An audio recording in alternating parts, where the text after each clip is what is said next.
Good morning, students. So let's start with software development life cycle today. What do you mean by a software development life cycle?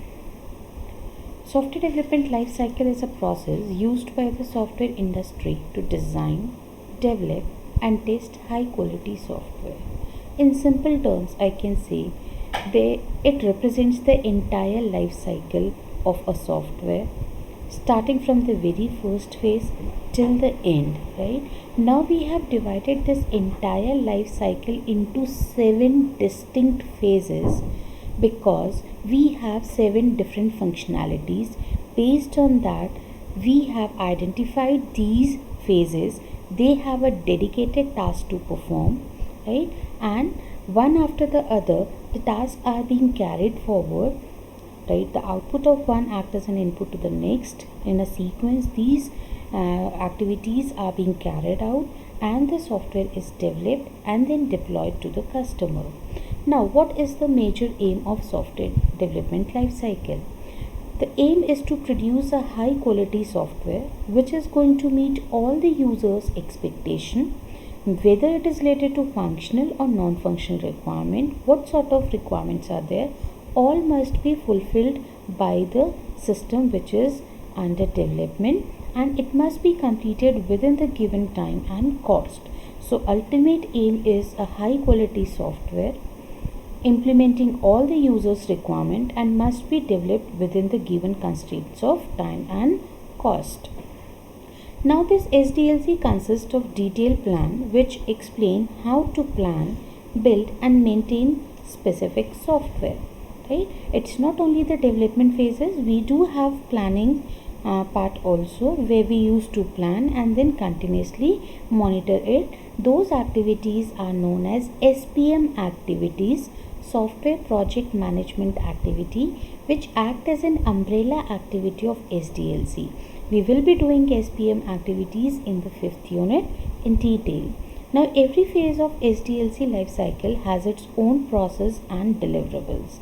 That means they have their own activities that has to be carried out in each and every phase, while there is certain deliverable that we will be getting from each phase. Like feasibility will give you feasibility report. From the requirements we will get SRS document. From the designing we'll get design document.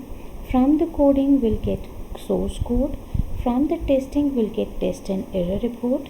From the installation part we'll be getting manuals and guides and installation guides, and from the maintenance we'll be getting maintenance report. That means each and every phase is going to give us certain outputs.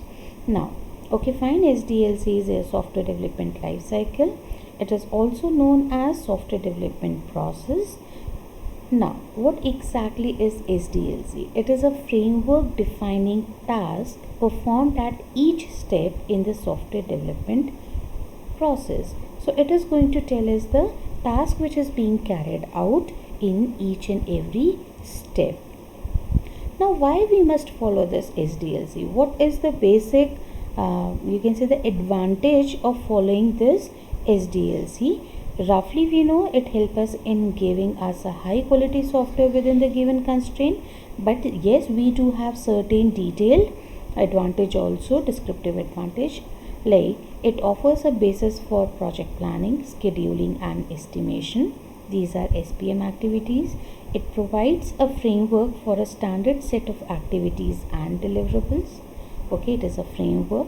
It is a mechanism for project tracking and control. Again, it is an SPM activity. Now, it increases the visibility of the software. What do you mean by increasing the visibility? To all the stakeholders, that means transparency is maintained between the developer and the customers or the end users. Everyone is known to whatever is going on in your project, right? Increased visibility, that is increased understandability, increased transparency in the project. Now, what do we mean by stakeholders? Stakeholders are the people who are directly or indirectly involved in a project. Directly involved is a customer and the development team members. By indirectly involved people are the end users who are ultimately going to use this software, right? So stakeholders includes both the direct as well as indirect persons whosoever is involved in your system. Then the another advantage is increased and enhanced development speed. Now since we are going to move as per the plan, so definitely we will be working as per the schedule and will try to complete our work on time, so the development speed will increase. Then improve client interaction or the relationship, because SDLC is the phase where we are going to, like, it is a framework where client involvement is there during the development also. He used to analyze the product which is under development. He gives the feedback. We keep on regularly take the customer's feedback and implement into our system. So the relationship also improves with the client, because we are going to now and then interact with the client and take his inputs and feedback. Now it also helps to decrease the project risk and project management plan overhead. Since you are moving as per the plan, systematically you are going to develop it. We are going to carry out a review after each and every phase. So we are actually working on prevention part. I have told you earlier also, it is a defect prevention strategy, not the correction strategy, where we are trying to reduce the risk in the initial phases, else it might lead to failure or any disastrous outcome in the later phases. So better is to identify those and eliminate in the earlier phases only, right? So these are few of the advantages of software development life cycle. Now let's see what are the phases. Now SDLC constitutes of 7 phases, which is optimum number 7, not less than 7, not more than 7. Why 7? Because we have 7 distinct functionality. If we take less than 7 number of phases, so 1 or 2 activities will be combined and carried out in a single phase. So ultimately there will be overlapping functionality if the number of phases are less. While if you take more number of phases, that is greater than 7, so the same functionality will be carried out in multiple phases, so unnecessary wastage of time, effort and resources. So since we have 7 distinct activities, we took 7 phases. Now what are these phases? The first phase is a feasibility study. As the name suggests, feasibility is to check whether the problem given by the customer is feasible or not, that is implementable or not. I am just telling the brief as of now. I'll be discussing the details in the later slides also, right? Now requirement analysis and specification is, once you found that your problem is feasible, then you go on identifying the requirements, analyze those requirements, and then you're going to specify these requirements in detail. That what are we supposed to develop? The functional requirements, non-functional requirements and constraints, right? So they must be properly documented here. Then once you identify these requirements, then comes the designing. Designing is to plan a solution, that whatever you have identified in the previous phase, how you are going to implement it in order to get the correct output or expected outcome. But actual implementation doesn't take place in the designing. It's simply a planning part where we plan a solution. Actual implementation is done in the coding phase. Now coding is where we write the code in the language specified by the customer. We prepare front end, back end as well as communication part if it is required. Now we have to make our code as simple as possible, because the maintenance effort it totally depends upon the coding. If your coding is simple, tester will need less effort, time and cost to test it. Maintenance again will require, maintainers will take less time and effort to understand the code and maintain the system. So ultimately this testing and maintenance cost and effort depends upon coding. So try to make this code as simple as possible. It can be done if you know certain standards and guidelines of a particular language, and if you follow them, definitely your code will be simple and understandable. Then once the coding is being done, then comes the testing. Though you write the code and you compile it at the same time. So what is the necessity of having a testing phase separately? Now this testing phase is to check all the requirements that were written in your SRS document that was prepared in requirement analysis and specification, to check whether all those requirements are being fulfilled or not. You keep checking each requirement one by one, whether it is your functional requirement or the non-functional requirement or the constraints. Each has to be tested properly in the testing part, for which we have a number of types of testing which has to be carried out. Broadly, the categories of two, white box and a black box testing. While if we talk about levels of testing, we have unit testing, integration testing and system testing. System testing is further divided into alpha testing, beta testing and acceptance testing. So we will be doing many types of testing here, which is going to check different parameters of your system. Now once this testing is over, now time comes is your software is developed. Now you have to deploy it to the customer. Now deploying it to the customer means that you have to release the software in the market, get it installed in the customer's location and help the user in properly using that system. So your assistance is required in installation, your assistance is required in effectively utilizing the system, and if the end users find any problem or the issues related to the build that is being released, then you have to resolve all those issues also. So that is what installation and deployment is. And once the customer starts using it, once it is deployed, then it comes under maintenance phase. Now maintenance is when the customer is using it and it requires any sort of change. Due to n number of reasons the change is required. Maybe the technology or the process got changed, right? Maybe you want to enhance your system, or there is any defect in the system that it stopped working. So in that case you have to maintain that system. So ultimately these are the 7 phases systematically arranged, and this order is very important. You cannot change this order. First step will remain feasibility study, second will be requirements, third designing, coding, testing, installation and maintenance. Please do it properly, because understand these properly, because the entire software development depends upon these phases only. Now let's go into detail. What do we mean by a feasibility study?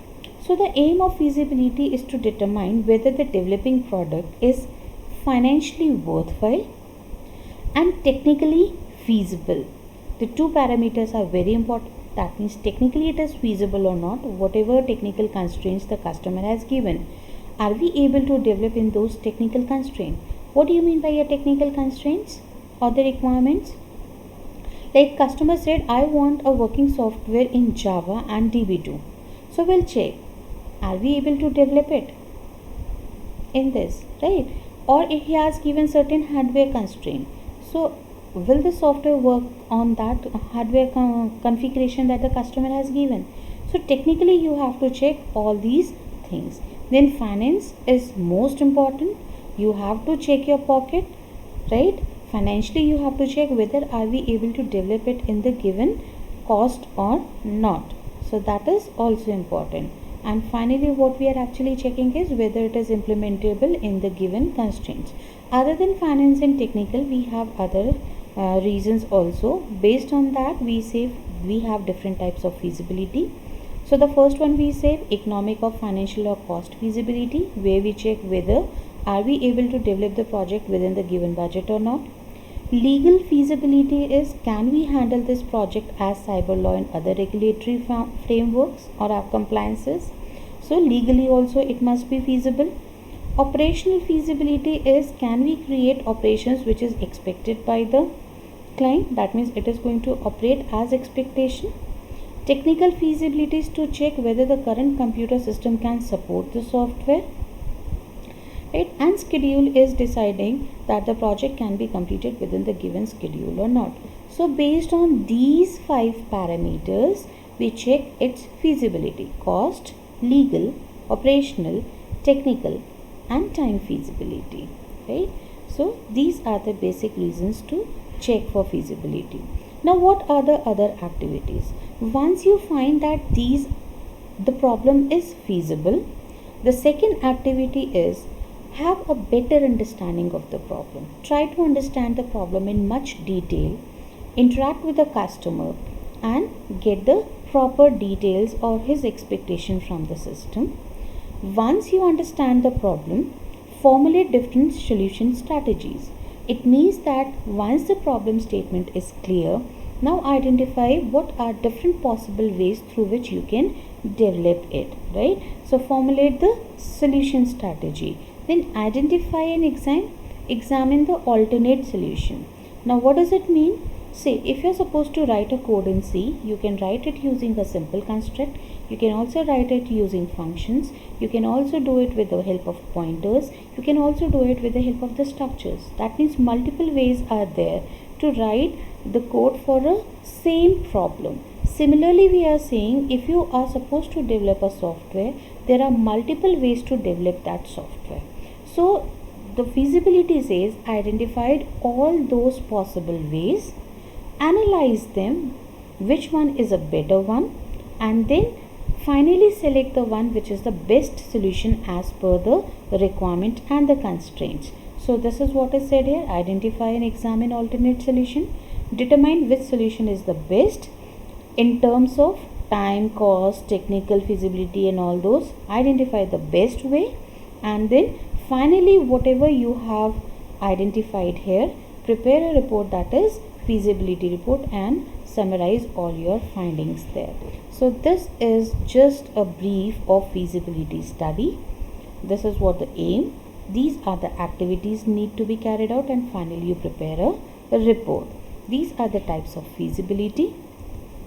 Then comes as requirement analysis and specification. Once you found that the problem is feasible, the second phase is requirement analysis and specification, which means that understanding the exact requirement of the customer, what exactly he wants. In the feasibility study, we just identify the problem statement clearly or understood the problem. Now, in order to implement that problem, what are the requirements, right? For example, in the feasibility, you have seen the problem is library automation system. So we understood, okay, we have to automate the library management system. But what is requirement analysis? In order to automate, what all things are required, right? You need to identify each and everything in a proper detailed manner. What modules are required, what are the sub modules required for that, what are the non-functional requirements required for that. So you need to identify each and every specific detail here. So a descriptive description of the problem will be identified here. Now we have to document them properly. We prepare SRS document for this. And if we summarize what is requirements, we need to identify what to do exactly. हमें करना क्या है ये हम identify करते हैं requirement analysis and specification में. Now basically broadly if you say they have two distinct steps. First one is requirement gathering and analysis. That means try to gather all possible requirement and then analyze all the requirement. And once you gather and analyze the requirement, then specify it. That means prepare a document for that where the proper details will be given to it. So these are the basic distinct activities. Now whatever requirements we collect, we analyze the collected requirement for what? To have a better understanding, to identify in any case of inconsistencies and incompleteness is there, and try to resolve if it is there and make it consistent and complete. So this is what the requirements are being gathered. Now if I summarize what is this requirement analysis and specification with the help of the process, this process consists of 5 steps. The first one is requirement gathering, which is also called as elicitation. This is a technical term, remember this. Elicitation is simply gathering the requirement from the stakeholders. Which requirements we are supposed to gather? We need to gather all the functional requirements, all the non-functional requirements, as well as the constraints, right? Once you gather all the requirement from the customer, then we analyze it. We analyze for what? Inconsistencies, incompleteness, ambiguities, and redundancies, right? Four things are there. We need to analyze whether they are inconsistent requirement, incompleteness, that means have we left out something, ambiguities, that means do we have dual meaning words for which multiple interpretations are possible, try to avoid it. And then we check for redundancies, that means duplicacy, whether the requirements which are written are redundant or not, right? So we analyze for that. Once you analyze it properly, then we go for requirement specification. Requirement specification is documenting it with proper details, for which we prepare the most important document of software development is SRS document is prepared here. It has a particular template or a format. Each and every organization or a company have their template. We need to follow that. Academically, we follow a IEEE format. So I'll be discussing this in the second unit, the IEEE format for SRS document, and we'll be doing a case study and example for that. Then comes as requirement validation. Once you prepare this document, you need to validate that whatever you have written is correct. So validation is something where the customer as well as the developer signs this document. When they sign it, then only it is considered to be full and final and validated requirements, right? So that is validation. Now here the SRS document is finally prepared. Now comes as requirement management. Now we know that requirement changes inevitable.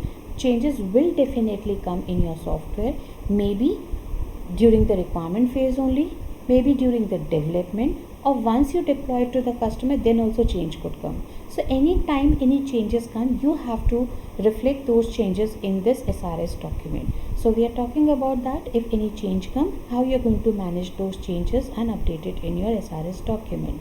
So this is what the process of requirement analysis and specification is, right?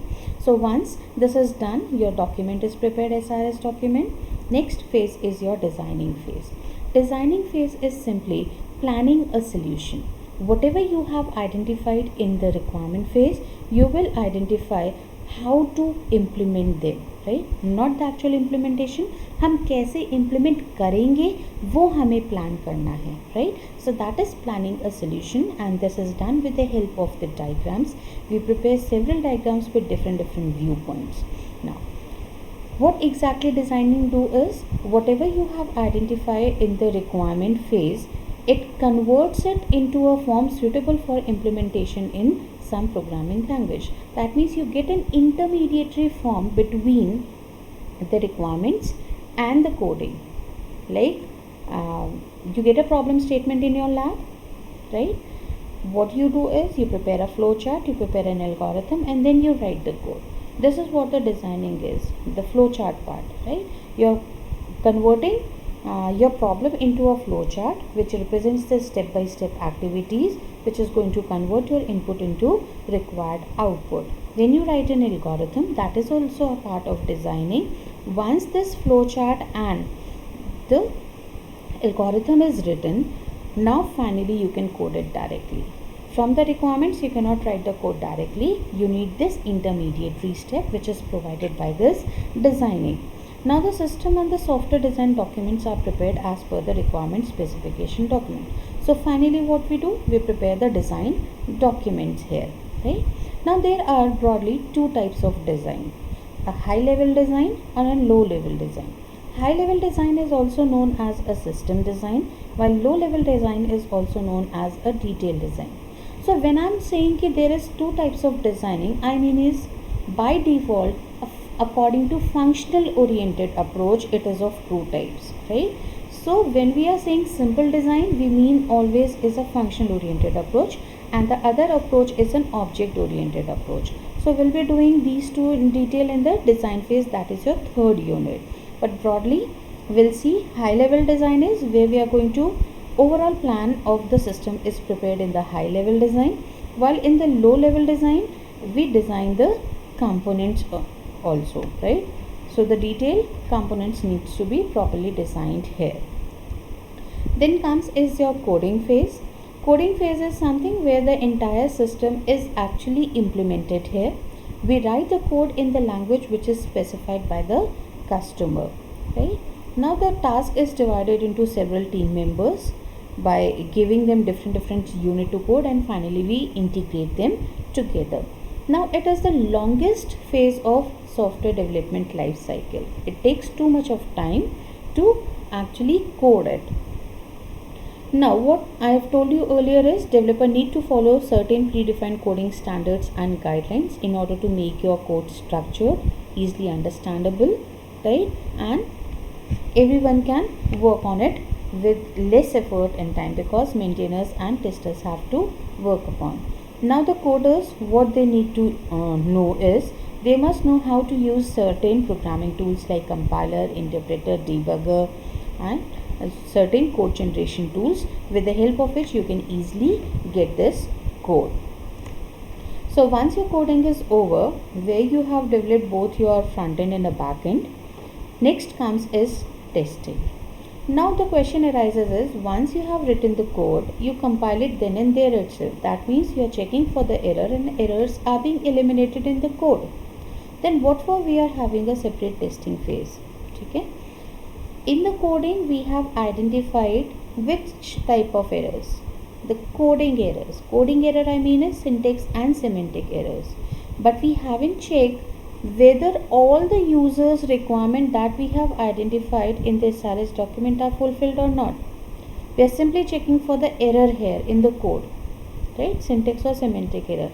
But we are not actually checking the functional requirements, non-functional requirements, or the constraints. So that needs to be checked properly. So testing is a process where we check for the errors. We make our software error free first with the very basic activity. Second, we check for the functional requirements, whether we have fulfilled all the customers' requirement or not. We check for non-functional requirements to see how the system is going to perform. We also check, are we following the quality standards or not, because each and every organization has certain quality standards and we need to rigorously follow all those standards, right? So whether are we adherence to quality standard is what we need to follow all this. Until unless like you test your system, you can never determine the quality of your software, right? Testing is very important. It leads to a quality product. Now what is the process of testing actually? During the testing phase, what happens is QA means quality assurance. Quality assurance is the team who is responsible to ensure you are going to get a quality product repeatedly. Quality assurance, assure करना कि हमें बार बार एक high quality product मिलेगा, right? So testing team is sometimes called as QA team. So what this team do is they test the software and finds the bugs and the defect. Now it is not the task of the tester to eliminate these bugs. He is only going to identify the bugs and communicate this to the developers. Developer means coder. Coders are now going to eliminate these bugs or defects in the system. Tester का task है सिर्फ errors को identify करना, right? He identifies the bugs and the defects, convey this to the developers. Development team member fix the bug and send back to the QA team for retesting it again, whether the bug is resolved or not, or any new bug is there or not. So again the QA team is going to retest the entire system. So this process continues until the software is bug free, stable and working according to the business needs of that system. So hope the entire process is a bit clear as of now. Testing is to just check the error. It will be resolved by the development team members. Again testing team is going to retest the entire system. So testing is something which is involved in each and every phase. We'll see later on, but you can see here that always we go for this retesting again and again whenever we go on for making a simple change. So testing is something very important in software development, right? Now we have several types of testing. I've told you we carry out unit testing to check each and every module. Integration testing is to integrate the modules and check for the integration errors. System testing is to check overall system as a whole whether it is going to fulfill the user's requirement or not. So this is what a testing phase is. Then the next step is installation or deployment. Once the testing is over, then we finally deploy the system to the customer, right? So at this stage, what is the goal is to deploy the software to the production environment so users can start using the product. And for using this product, whatever are the necessary things that is required to be done, that is done by this installation team. They install the software at the customer's location. They tell how to use it, that means they provide the training if required, so that they can effectively use the software. Now at the same time, based on the feedback given by the project manager, the final software is released and checked for deployment issues, right? So we get the feedback from the project managers. If there is any sort of error or issues involved, we go and resolve those issues. So that is installation and deployment. Once it is deployed, customer starts using it. It comes under operational phase, and maybe if there is any sort of change or an error comes in, then maintenance is called. So the next phase is maintenance. So maintenance is required once the software is deployed and any sort of change is required. Now change can be of three basic major categories, you can say. If there is any defect, we go on fixing that one. Upgrading the system, that means you can say there is a new version of the software, maybe there is a process or a technology change. In that case, you have to upgrade your system. Enhancement is adding new features to your existing system. So these are the basic three reasons. I have told you this in the software curve also, if you remember, the spiky curve. The software failure rate increases as and when different changes are required. So you can correlate that spiky curve from this three reasons, basic one. Now the main focus of this SDLC phase is to ensure that needs continue to be met and that the system continues to perform as per the specification mentioned in the first phase. That means we want our system to run for a long time. It must work properly and all the users' requirement must be met. Now, maintenance of any software product requires much more effort than the effort to develop the product itself, right? So I have told you that the effort required or the cost required for maintenance is 60, right, while development is just the 40%. So the ratio says 40 is to 60. The development cost or the effort is 40%, while maintenance effort or cost is a 60%. So this is what is more, and we must always try to reduce this maintenance cost. So this is what the major challenge in software development is. Now we have different types of maintenance. The first one is corrective. As the name suggests, we are supposed to correct our system. Maybe due to some error or defect it is not working properly. So go and make the change in order to correct it.